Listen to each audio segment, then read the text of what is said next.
Hello and welcome to the Mary Houlihan Show. Built houses on bullshit land, which the mayor lets you do, you faces. We shouldn't call ourselves journalists because it's easier to sue us. Nah, all this. All of that adds up to nobody's ever going to say shit about anything. They're docile as Docile as That's the whole thing? That was the punchline. When October 7th happened, my first thought in my head was, white people are about to have some conversations they've never had. There are like 200,000 women right now, like, who are all just scared as You guys are too famous and rich now. You're not allowed to be authentic. Hello and welcome to the Mary Houlihan Show. Today we are joined by artist and b-ball player Rod Benson. Wait, that was a bad intro. Let me do it again. You just said b-ball a little funny, but I thought it was fine. Okay, I'll say it cooler this time. Hello and welcome to the Mary Houlihan Show. Today we are joined by artist and b-baller Rod Benson. That time you said b-ball. Funny yourself. Either way, I like it. I'm with it. Thank you for having me. I'll keep both. Okay, great. I think that was a little fun. Okay. Yeah. It was fun. So my previous guest, Dexter Thomas, he said, you got to book this guy, Rod. He's a b-baller and a journalist and an artist and all this stuff. You got to gab with him. It's interesting being described in all those ways and someone being like, yeah, I want to talk all those things. Like, yeah, I mean, I like to gab. You have to stop me. Incredible. So I think you're kind of a journalist. Don't you like go to protests and just like record what's happening? Yeah, I mean, I've been a columnist at SF Gate for like 6 years. I used to have a blog. I was the first ever athlete blogger on Yahoo of all places, which it was big back in the day. And now I tried to write about something. There was a lot going on with parking in the Arts District and how the local government was kind of screwing people without them knowing. Okay. And I ended up getting it stopped, but I can't really say how. Okay. But the first thing I did was go to my editors and be like, yo, I have all of this. I have all this evidence. Give me anything. Like, just give me a green light and I'll send you the story. And the actual note at the end was, this feels better for your Substack. And I kind of just like quiet quit that day. Like, I mean, I wrote something like they had me write about the baked potato and about like the best taco in the hood. But These it's are like hard-hitting things. Yeah, it's like nothing. I'm like, bro, I just presented you all this. So I Yeah. just took that energy to Threads. And it's kind of fun not being like officially a journalist because I can just deliver information however I feel is appropriate. Exactly. And people take from what they will. Well, yes, this is something I'm always saying is that we shouldn't call ourselves journalists because it's easier to sue us. So you're a funny guy on Threads and I'm a comedian. And if we're doing journalism, no, we're not. Not only do I agree, I don't think we are doing journalism because I see what journalism is. If it's CNN, I don't want to do journalism. Right. You know what I mean? Like they're not giving people information that would actually help them change their lives for the better. So I don't even want to do that. No, they're talking about Hezbollah and we can't afford our groceries. They barely even talk about Hezbollah. It's like just like talking about nothing. Like I can't even describe. I'm trying to think of the nothing they talk about, but I can't let it enter my brain. I'm just like inundated with the thought of the never-ending story. Like if we don't do this, the nothingness will consume us all. Yes, yeah. Damn. And you paint Luigis everywhere. I had a Luigi face. That's awesome. How it actually started was I painted like 3 or 4 murals in my life. They took days to a week. They were very difficult. I didn't consider myself good at them.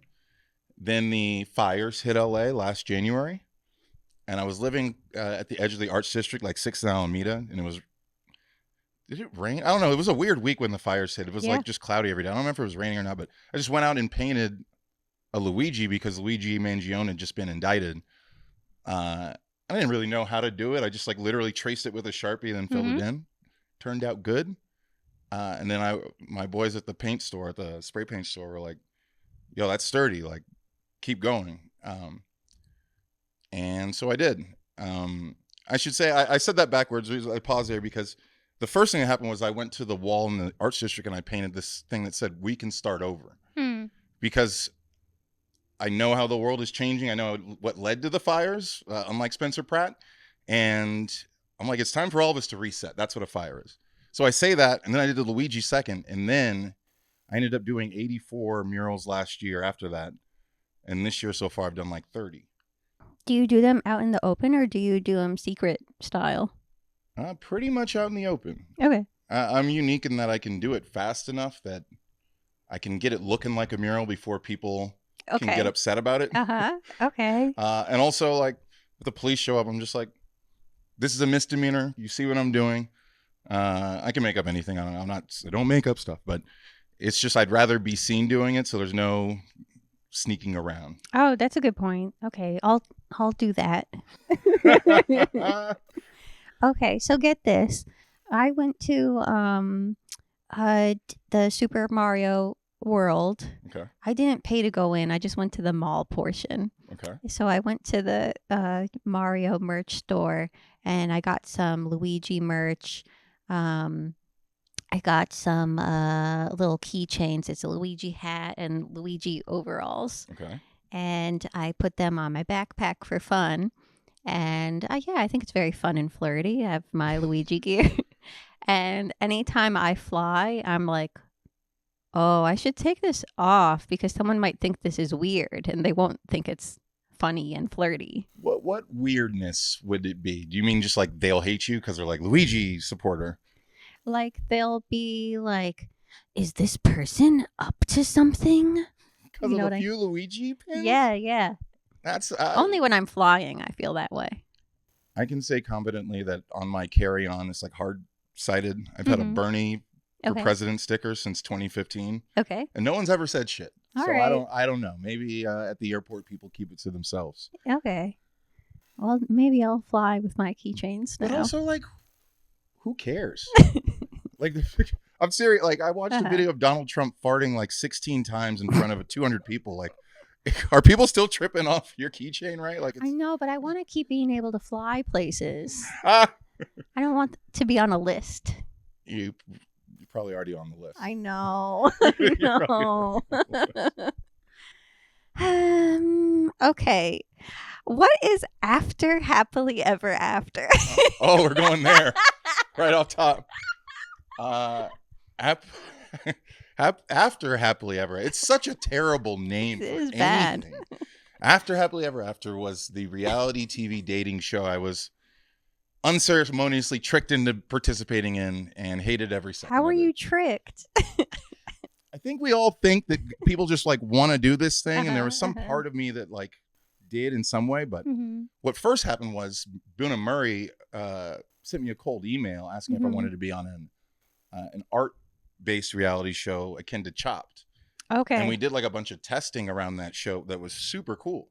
Like I'd be on Zoom calls with a producer and whoever, and they like had me buy certain like kitchen ingredients. And they're like, with these ingredients, make a portrait of Mick Jagger.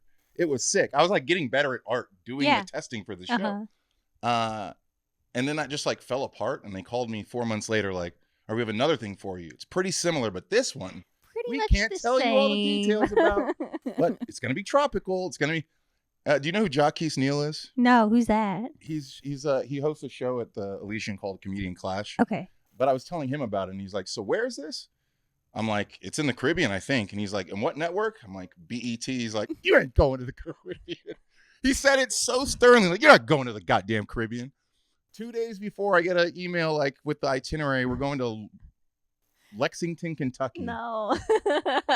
And then it's just like after that, it was like a series of surprises that culminated with little Bow Wow walking out like, "Y'all ready to meet some exes?" And there's a still of me in this moment, like that my buddy posted, where I'm just like, you can just see this, like, I'm the only one who's mad. Everyone else is like, yeah. Everyone else is Bow Wow. They cut it. They're like, all right, cut. Like, we need to run this again. Hey, Rod. Hey, it's Bow Wow. Hey, it's Bow Wow. Act surprised. Let me hold so we ran you. it twice because I was so disappointed in myself. And then me and Prison Bay got into like fights. Like someone almost drowned. Peter Guns talked about all his infidelity. It was just a weird, shitty month. in Lexington, Kentucky. Did they make it look like it was at a resort? Yes. Or I mean, I think you knew it just looked like a countryside mountain, like a mansion. Mm-hmm. But here's the crazy part. Because someone almost drowned, we were supposed to have all these like mixer parties in the backyard around the pool where like, I won't even get into the premise, but we're like, you're getting picked to go into the house. And when someone almost drowned, which is like the day 3, they moved all the parties to the front of the house, meaning they just staged like literally the driveway of this house to look like some sort of expensive, cool party. Uh-huh. And if you just pay attention, it's like, those are just chairs and candles in a driveway. That's really funny. We have the wedding scene in the driveway of the house. Did people get married? No, I mean, no. I don't even... Like, it's just... Nobody there was in love with anybody there. I don't understand. I learned so much about reality TV in that month. Damn. Okay. Get this. So I've been ranting and raving a lot the past couple of years about I want celebs and athletes and people to be more vocal about everything, but of course the genocide. And something that I'm always ranting and raving about is like, look at clips of Muhammad Ali. He's like really going there. He's like just straight up being like, America sucks. You guys kill Vietnamese. I hate this country. He's really going for it. And I just don't see people doing that now. And it makes me want to like figure out like, well, what the hell is going on with society that people feel like they can't do that anymore or like scared out of it? I mean, a million things. Mm-hmm. Like I said, I was writing for Yahoo back in the day, Mm-hmm. and I signed with the Pacers. Larry Bird calls me into his office, and he's like, we had the Malice in the Palace a couple years ago, like the biggest fight in NBA history. One of our players shot himself last year. This dude shot himself in the leg of the club. Oh my God. While you're here, we'd prefer you weren't doing this Yahoo blog. So here, like immediately connecting a stupid blog a 23-year-old was writing about Steak and Shake to shooting yourself in the leg. That's early indoctrination into what not to say. If you learn that then, by the way, I was the only one who had to learn that lesson. There's a reason Larry Bird had to bring me in to say that, because they didn't have to tell anybody else. They already knew. Shut up. Yeah. And conversely, when I think about like Marshawn Lynch, who's obviously not political, but in a certain way he is, because he's very much himself. We went to college together. He was like this in college, but when he got drafted, he didn't talk. He didn't do interviews. It wasn't until that Super Bowl when he said, I don't want to do interviews, that they finally let him be himself. Mm-hmm. There's a dearth of people who discuss, world politics, but they also don't talk about themselves. They don't talk about who they are. They don't. Society itself is missing like true examples of a full person. Yes. Like we're just seeing like carve outs of like a sales tactic that to make you spend $300 on a Beyonce candle. I'm gonna take the heat for this. Beyonce hasn't said shit to help anybody ever, like in her life. We don't know. That doesn't mean We don't know not her. good. The music is great and she's beautiful, great performer. But because of that, how many people have gotten major personality traits from Beyonce's handcrafted universal music group, Rock Nation ass music, and not from like an actual person? I know. Like who like lives a full life that you can see and be like, oh, I've been misled. Yeah. All of that adds up to nobody's ever going to say shit about anything. They're docile as fuck.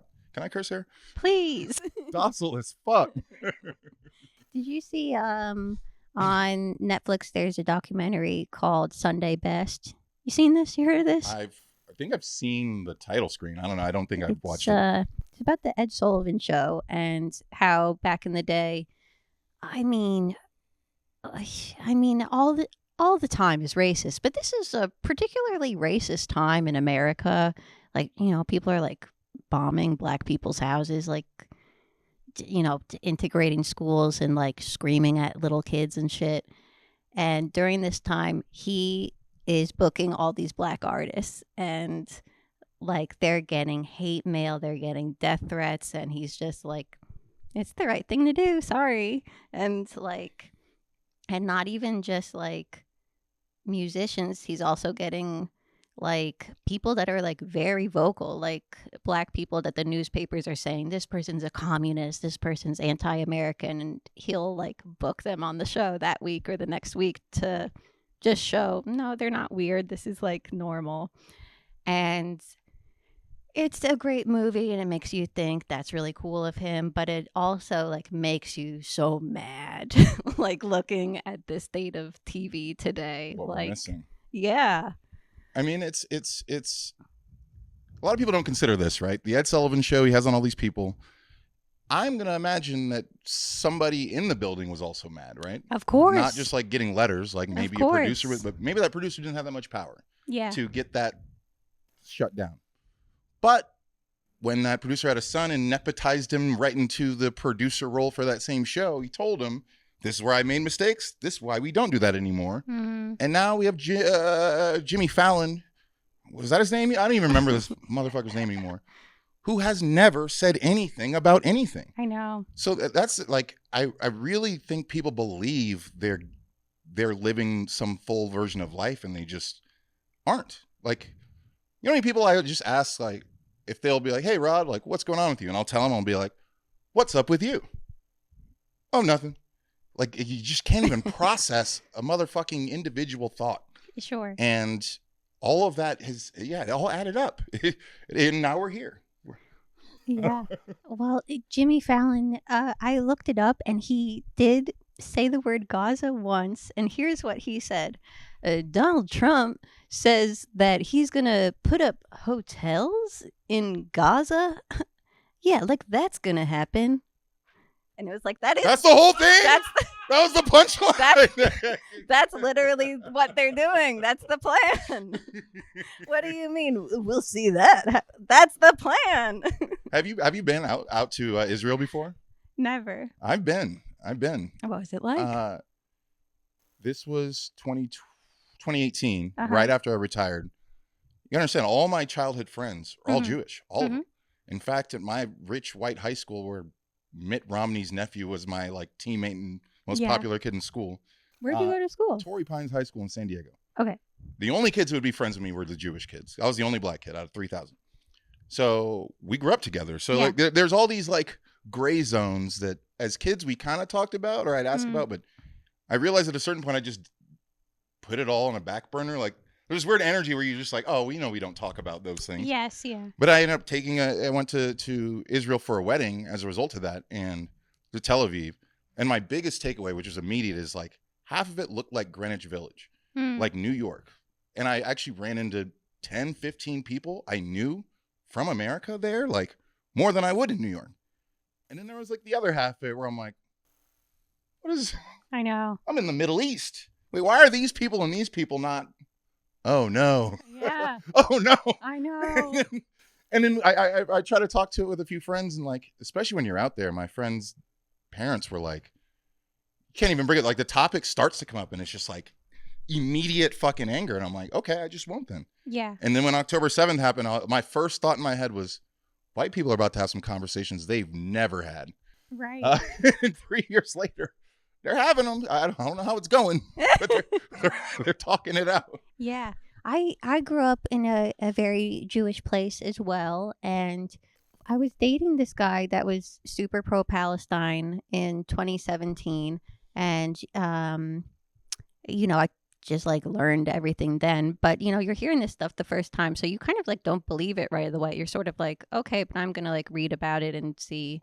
And I would ask my Jewish friends and they would say like, yeah, it's fucked up. And like, we know it's fucked up, but like our parents are crazy and like, we can't talk about it at home. And it's kind of, it's like the equivalent of like people that have like parents that are totally MAGA Trump crazy. And it's just like, well, there's no getting through to them. There's a million things me and my mom will never discuss. Yeah. Because we don't talk. But the reality is, like, I think that's a lot of people. Yeah. But one of my friends, we were talking, it was like a year or two ago now. He was saying that, like, he was at his parents' house on Long Island, and they were in the backyard, and him and his brother and the cousins, they're all talking about, like, oh, my God, can you believe what Israel's doing? Jesus fucking Christ, can you believe this? And the mom comes outside and she's like, shh, shh. Like, the neighbors are going to hear you. And they were like, you're being so paranoid right now. Like, I don't think they can hear us. And if they can, but I don't know, maybe the neighbors will ostracize her or something. Who knows? There's so much that goes into that. I don't know. It's I think my experience is a little different, and I've had to come to terms with this because my high school was just so wealthy. Yeah. Like anything, it's just another class system. Yeah. The wealthier of my Jewish friends are more conservative, more traditional. Some even will be very proud of their like Ashkenazi heritage, which is all fine. But I didn't realize as I got older that those people would be the ones who would, like, I know a guy who went to UCLA to beat up kids. Like when they were like, whenever that happened, Whoa. He posted about it. And the thing is, this guy is like, at the time, like 32. Not small, like 6'3", 200, played college sports. And his post on Instagram, very vibrantly, was looking for bodybuilders and athletes to go to UCLA tomorrow. Oh my God. And they went. And I'm like, how am I supposed to, like, what Talk is to this? you Because that same now, person, like, and my name is Rod Benson, but my middle name is Gerion. And I use Gerion for my art. That same person told me to go by Gerion for art. And it's like one of the shittiest people I ever know gave me a good idea. It's a crazy world to live in when all this is happening. We can't just be like, what is this? Yeah. like what is any of it? Yeah. Yeah, I think everything will be fixed if everyone just talks normal. I deeply believe that. What do you call normal? Just like honest. And like when you encounter someone who's not talking honest, to try to like pull them out of that. I think honesty begets honesty. Yeah. But I think honesty is a hard thing for people to assume they can just start talking about, right? Someone who's on Threads, especially when I try to get people on there. I know. It's like a scary thing. And this is even with like very confident comedians and stuff. They're like, oh, the humor there. It's like, they hate on jokes. It's like, have you thought that maybe the joke isn't there yet? Sure. You know what I mean? Like, because it's not really like that. But I think if I were to give like a quick start guide to anyone trying to be honest, you're going to take some L's. You're going to have people be like, oh, that's fucking stupid. Yeah. That's racist. That's actually how you learn how the world is working. Yeah. I've been yelled at in like 20 different countries. Okay, eventually you learn that like how to love to live around those particular people's proclivities. I think that we just don't even try that anymore. There's no, like, I think people want to be honest. Everyone has conversations in their head and they're waiting for some movie to come out or some song to come out or, some piece of media that they're like, yeah, that's how I feel. But they can't put four words together to say a feeling because it's scary to them. Yeah. Have you seen this clip? There is this viral clip of Tina Fey on the Las Culturistas podcast, and you're supposed to say, I don't think so, honey, and then say something that you, whatever, give a hot take. And she says, I don't think so, honey. You guys being authentic. You guys are too famous and rich now. You're not allowed to be authentic. You're not allowed to give your real opinions on things. When you guys give your real opinions on things, movies won't be able to get made anymore. And she just goes on the rant for a minute. And, she's not really saying that this is a good thing. She's just saying this is the way the world is. And I thought that was like the craziest thing I've ever seen. Well, it was just like, yeah, that is how it is. And it's funny to see someone saying it. Yeah, I mean, it's definitely how it is. I do want to give credit, though, to the fact that, like, things have gotten, like, worse in almost every way, but we've made a ton of progress in a lot of these spaces, right? Yeah. I was watching this, like, Oprah episode recently from the 80s where she has on, like punks. Yes. And have you seen this? Yeah. And it's just like, there's like a girl with like dyed blackish reddish hair, and that's like the only thing. And she's like very quiet. And so why did you enter the punk lifestyle? Like, I just don't get why I have to be like everybody else. And the women in the audience like, what are you doing? Like, but I think that energy, which really did start to hit like late 80s, early 90s, was just snuffed out. Like, oh my God. I'm pretty hard on a lot of conspiracy theories, but way before I had any conspiracy theories, starting in maybe like 2001, I was like, guys, remember how good music was in 96, 97? And like, I've said that, like anybody who knows me, who's listeners, knows that I've talked about the peak of music being that year. Not like it was the best music ever, but when I say peak, like every genre had a number one. Yes. I could name like 20 different artists right now, and everyone listening wouldn't even consider that their shit came out in 96, 97. Alanis Morissette to Tupac and Biggie's last albums, Genuine's Pony, Smashing Pumpkins, Blue Dabba Dee Dabba Da, Jamiroquai, I Wish I Was a Little Bit Taller. All that shit was the same year. There was this like end point, and then like 4 years, and then Tupac and Biggie die, and 4 years later, everything looks like Diddy. And to this day, like especially rap is just like an evolution of that. There's no, but I say all that to say, like, before then we had something that was really growing.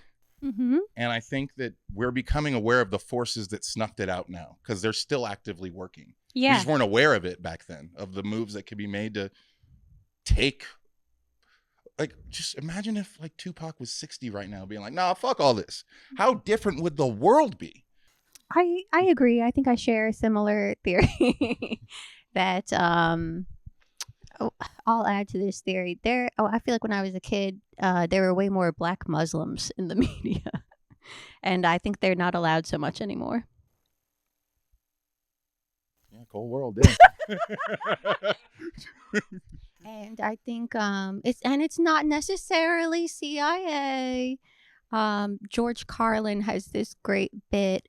I think he's like on, maybe he's even on Bill Maher. He's on some talk show and he's talking conspiratorially, and the other guest says like, why do you think the CIA and FBI are doing all this? And he says, no, it's when interests converge, and all of these record companies and all of these companies that are making money and the banks that the companies get their money from, they're all in cahoots. And so they all have to conform to whatever like the safe ideology is. So they're not going to have any more Tupacs.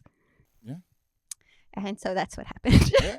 On the bottom level, that is what happened. Yeah.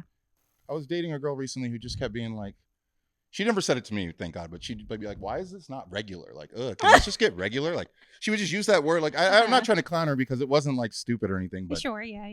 It just really struck me how much people desire in America, like some standardized look, feel, conversation space, etc. I mean, I've lost friends for just being like, can we just talk about the truth? Like imagine you have you're with two people and you're trying to write a movie. I'm making up a situation because it's never happened. Two people trying to write a movie and one of them just sucks at writing. Three people, one of the three sucks. In this world, those three will go on to make Avatar, and the shitty one will not get discovered until that he's terrible until he's put in charge of Game of Thrones season 8 or something. The way it should work is in the room, hey guy, you kind of suck at this. We need to get better. I know that sounds harsh, but I played sports.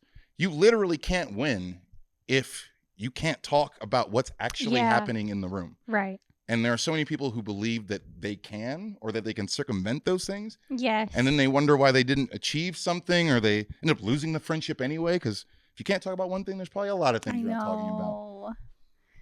I was at a party a couple months ago, and this girl came up to me and she was like, hi, how are you? And I said, oh, I'm doing good. This war is kind of depressing, huh? That's what you said? Okay. I mean, it was like we started bombing Iran that week, and I was like, how am I going to not... It's happening. I'm not going to pretend it's not happening. And this girl, she says to me, I don't think how did she say it? Like, I feel like we're going to get in trouble if we say anything about it. And I was like, by who? Like, it's you and me at a party. Like, what? I don't know. It does. I think it was something about like we're at a party with people who work in comedy and television, and we shouldn't talk about politics or something. Right, like where should you, right? Like, I know a bunch of bankers get together. Are they talking politics? A bunch of surfers get together. Are they talk? Yeah, right. As someone who stays like pretty locked in on what's happening, especially locally, it's so frustrating when people just pop up. Like, first of all the ads, rush of ads, Jesus Christ. But then people feeling very informed and then screaming at people about I know things that I'm like, God, like, I just wish we could talk about what's actually happening. That I live in downtown close to Skid Row. I wish I didn't have to see people come down and just film commercials there whenever they want to prove how shitty LA is to get a vote. Like, I hate to have to convince people to come down there. Why? Because they don't want to talk. They don't want to feel discomfort. And they've also been sold a very specific version of life in LA, life in that, like, why would you want to, you came here to see sunsets and meet a celebrity. You didn't come here to talk politics. That's what we did back home. We're fighting all those forces, and it's just super annoying. God, it's terrifying. And like, the thing with homeless people in LA, and especially people who are running for office, is like, they just want to move the homeless people somewhere else so that they can sell luxury apartments. And so, like, why do I have to have a fake conversation with you where I can't even say you're just trying to sell luxury apartments and you're just trying to move homeless people and that's it? Like, why do I have to listen to you be like, we need to be more empathetic to just say what you're doing. they can't, though. I know. And that's what really, I'm going to take this opportunity to say, do not vote for Sarah Hernandez. Here's why. Okay. What that just reminded me of is, like, with the stuff I was doing in the arts district, I just discovered so much flagrant, wild, illegal shit around who owns buildings, how they got the contracts. If you remember Jose Huizar, I think he's in jail right now, serving a sentence for being like the most corrupt, at least on paper, city council person in LA history. And specifically what he was doing was giving out, like, taking bribes for development contracts. If you follow that rabbit hole, it hits Sarah Hernandez right in the fucking face. And when we talk, and so when I watch a commercial and like, it's like, hey, and insert 100 people for Sarah Hernandez here. Hey, my father is a Latino man who grew up in the thing. And then I've been fighting homelessness my whole life. And like, okay, those two things are great. Anything else? Is there any, because there's so much that it takes for the city. People get screwed in such specific ways, and they feel like they're screaming into a void as it happens because there's no recourse. And the only way recourse is going to happen, in my opinion, unfortunately, is when enough people past a certain income level feel the same heat. And even then, they're gonna do shit like Spencer Pratt, like just blame Skid Row for your fires in Malibu or something. Like, it doesn't even make sense. You built houses on bullshit land, which the mayor lets you do, you fuckfaces. Like, you're not supposed to build at the top of a brush hill. Right. Fire goes up. Spoiler. It's literally illegal to build there. So they build there, their house is burned down, and they blame everyone else. And we can't talk politics at the party. You got me worked up. Okay, so the fires, they're started from like the electrical companies not maintaining poles and shit, right? Or what happened? Who knows? You know, like, there's so many coincidences in this world. I'm gonna get conspiratorial again. But you mean to tell me, on like, so if you're not an LA person, I think you just assume all the celebrities live out that way, but I think people don't realize how close proximity some of these people live to each other. Like Diddy's house having a tunnel that goes directly to the Playboy Mansion. Stuff like insane. That. So imagine you were about to get indicted on some Diddy shit or some Epstein shit and your house burned down and you own 10 houses. May it have not burned down on purpose? On an accident? I've heard stuff like what's being paid for some of these tapes to stay quiet is like data center prices. Mm-hmm. I don't know, if you could just burn down your $10 million house and not pay a data center to keep your secrets hidden. Wow. Like the price of secrets is going way up. Mm-hmm. And again, I'm not saying that it was arson in that way, but it's just crazy timing. It's a crazy start point, and it's a fire that could have happened at any particular time ever.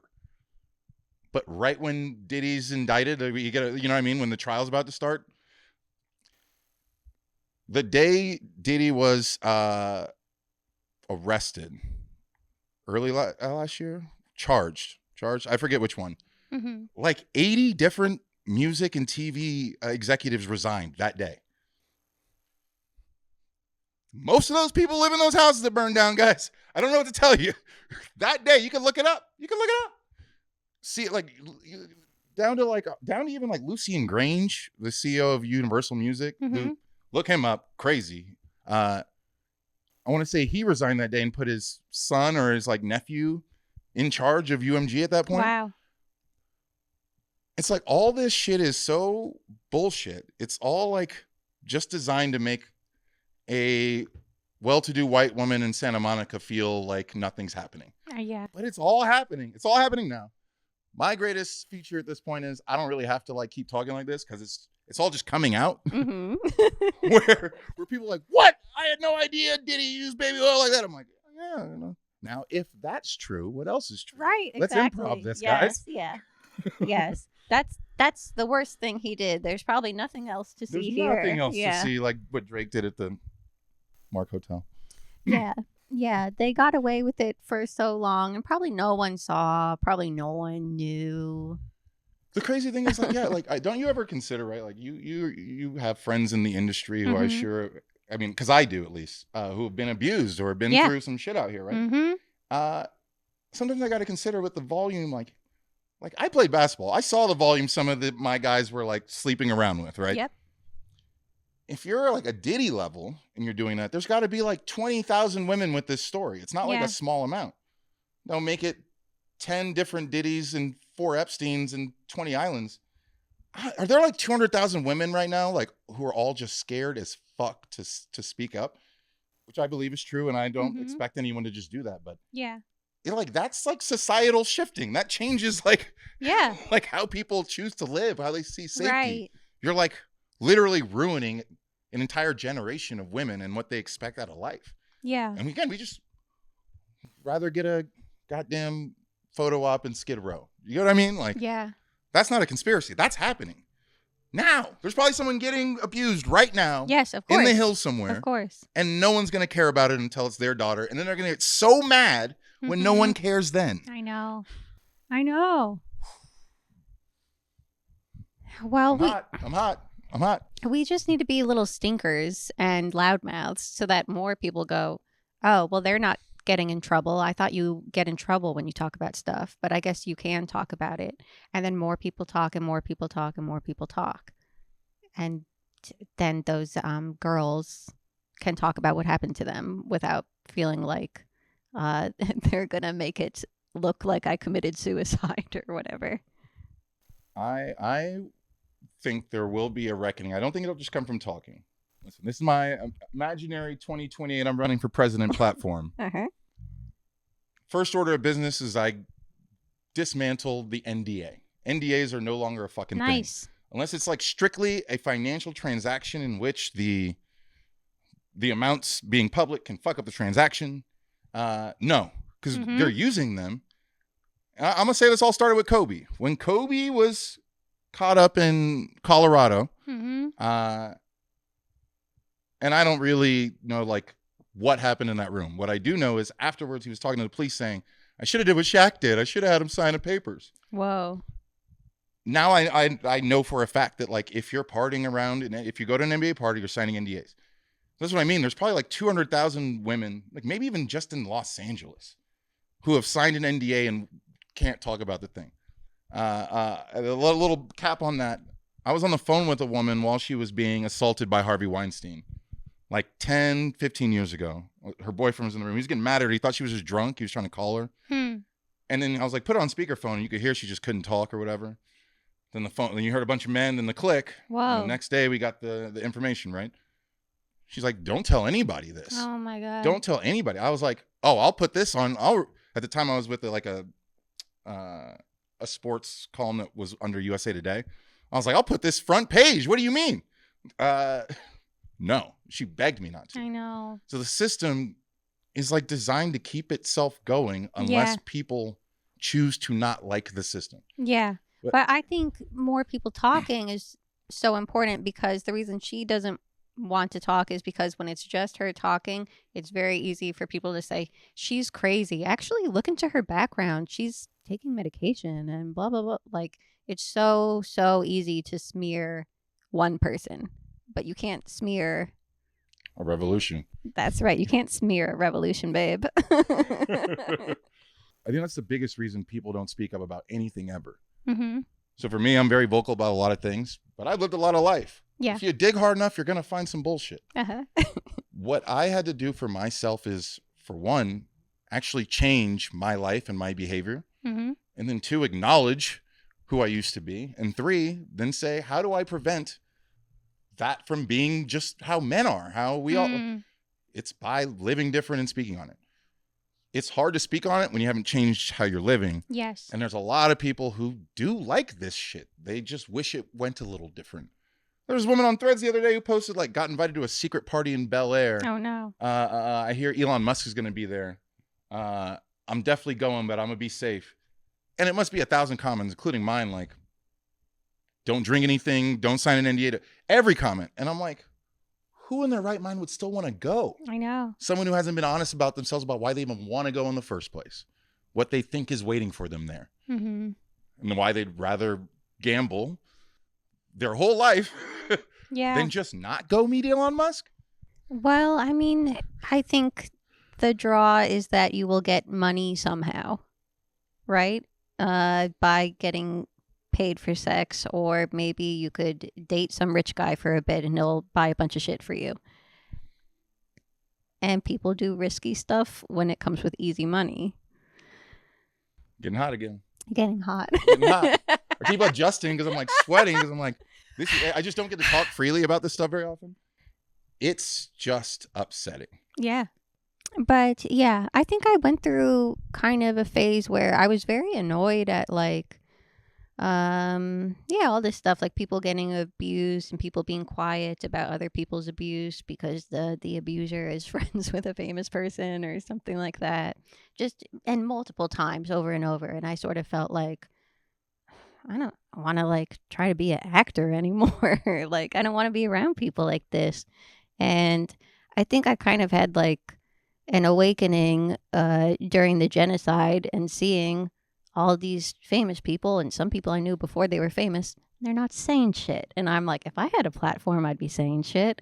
So I've been trying to make a stink and saying to everyone I know who, like, has quit comedy or Hollywood to go do a normal job, like, no, like, keep doing your art, because, like, we need more good people out there, and be a little stinker. Make some of these people scared that you might tell on them.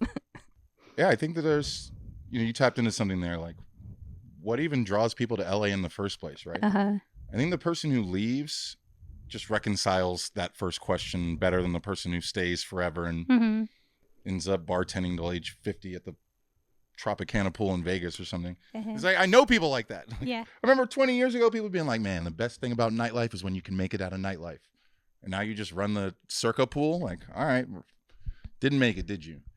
But I think there's so much more power. I find that the people who came, saw, found themselves and left are generally people who are fun to talk to. They have interesting stories. Yeah. They did the thing, but they're at peace with the thing. Yeah. There's other people who they are just going to keep trying.